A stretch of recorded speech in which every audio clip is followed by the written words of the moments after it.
Y anoche, cerca de las 11 de la noche, después de 12 horas de sesión, que fueron 12 horas de negociaciones entre las distintas bancadas opositoras, finalmente la Cámara de Diputados dio media sanción al proyecto de ley que va a cambiar el modo en que se calcula las jubilaciones, cómo se actualizan las jubilaciones. En rigor, la modificación es la ratificación por ley de lo que ya estableció el gobierno por decreto, que es la actualización por inflación mensual. Eso es algo que ya está ocurriendo, de hecho todos los meses se actualiza por inflación. Lo que agrega es un componente, algo que se discutió mucho en su momento, de recomposición por el primer trimestre del año, en el que la suba de la inflación fue mucho más fuerte que la fórmula vieja de actualización, porque no se actualizaba por inflación precisamente, sino por la fórmula anterior, que entonces hizo que los jubilados perdieran muchísimo terreno y muchísimo poder adquisitivo. Se los compensó en parte a los jubilados en su momento. Con un bono. Con un porcentaje, ¿no? Con un porcentaje. Claro, el bono sigue vigente. Que el porcentaje era 8 puntos por debajo de lo que había sido la inflación de enero, que de hecho eso es lo que establece textualmente el proyecto. Exactamente. Devolverles ese 8%. Esos 8 puntos.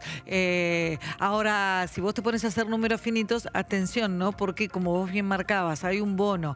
El 50% de los jubilados cobran hoy la mínima. La mínima es de 190.000 pesos. Se les va a actualizar en un 8,8% por la inflación de abril. Eso te va a dar 206.000 pesos. Si le agregás el bono de 270.000 pesos, que el bono es por decreto, no es por ley, y lo cobran la mitad de los jubilados, entonces la jubilación mínima queda prácticamente en el mismo nivel que el proyecto que sancionó ayer diputados. Con lo cual el gobierno tiene dos caminos: o vetar la ley o eventualmente retirar el bono.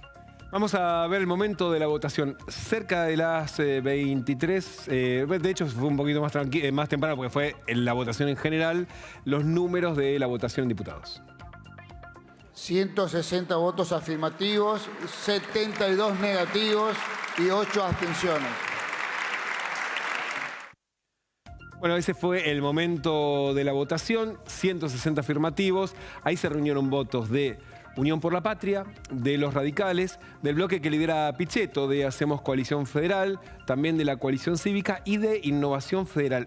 Esto es importante, Innovación Federal, porque son los votos que responden a los gobernadores que negocian con el gobierno. Y inmediatamente Milei tuiteó. Por supuesto, que es lo que dijo el presidente, acá lo tenemos. Les dejo este tuit para que les quede claro a todo el mundo. No voy a entregar el equilibrio fiscal de ningún modo. Defenderé la caja a veto puro si es necesario. A puro déficit fiscal, empobreciendo al país, por lo que de ningún modo voy a permitir que esto se repita. Con el logo ya prácticamente, las siglas de Viva la Libertad, carajo. Y recién cuando escuchábamos que el secretario parlamentario leía los votos, vos decías 160 más 72 más 8 abstenciones. Digo, pero son 257, te están faltando 17. ¿Qué pasó? De hecho, una persona directamente no votó. Y hubo 16 ausentes en el momento de la votación. Sí. Que habían estado sentados. De hecho, una de las personas que más defendió la posición del gobierno fue la exgobernadora de la provincia de Buenos Aires, María Eugenia Vidal, que de hecho ella había presentado un proyecto de ley.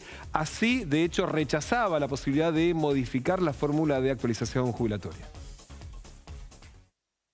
Y no hay ley bases.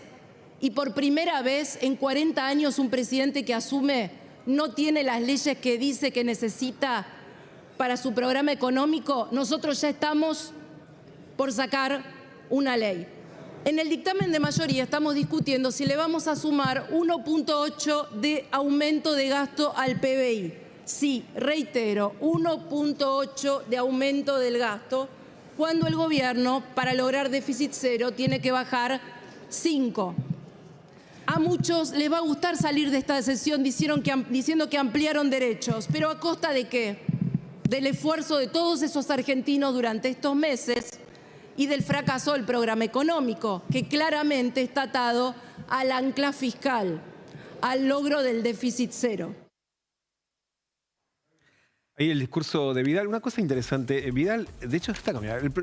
En marzo había presentado un proyecto de ley que es exacto el que se aprobó y que tiene un componente que también forma parte del proyecto de ley, que para marzo va a haber un aumento adicional teniendo en cuenta no solamente la inflación, sino también el aumento de salarios. Es decir, si los salarios aumentaron por encima de la inflación, se le va a sumar esa diferencia para que haya no solamente, digamos, acompañe la inflación, sino eventualmente también la mejora salarial. Atención con eso, porque eso es como rige hoy. Claro. Atención que eso es lo que está hoy vigente. Hoy está vigente hasta junio se paga al jubilado lo que sea más alto. O la compensación, porque los salarios crecieron, algo que nadie intuye vaya a pasar, o la inflación. Hoy por hoy es la inflación. Hay que esperar a fin de junio, pero es difícil creer que los salarios se hayan recuperado tan rápido. De todos modos, que le ganen a la inflación. Esto tiene un delay.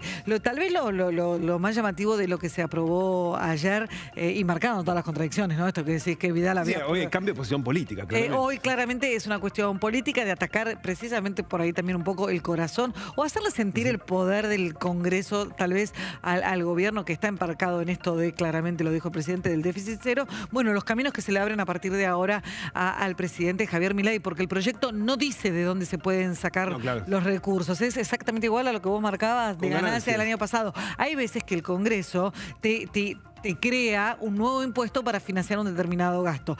Eso, dentro de todo, se ajusta más al manejo presupuestario de cualquier gestión. Acá no está estipulado eso, con lo cual le deja un flanco al gobierno para decir, bueno, esto no tiene... yo incumplo la ley. Momento para vetar. El gran problema es que hay que ver después si el Congreso no tiene los números para insistir con la ley. De hecho, para poder rechazar, digamos, aceptar un veto, tiene que haber 86 votos que digan no insisto con la letra original. Y ayer juntaron 72.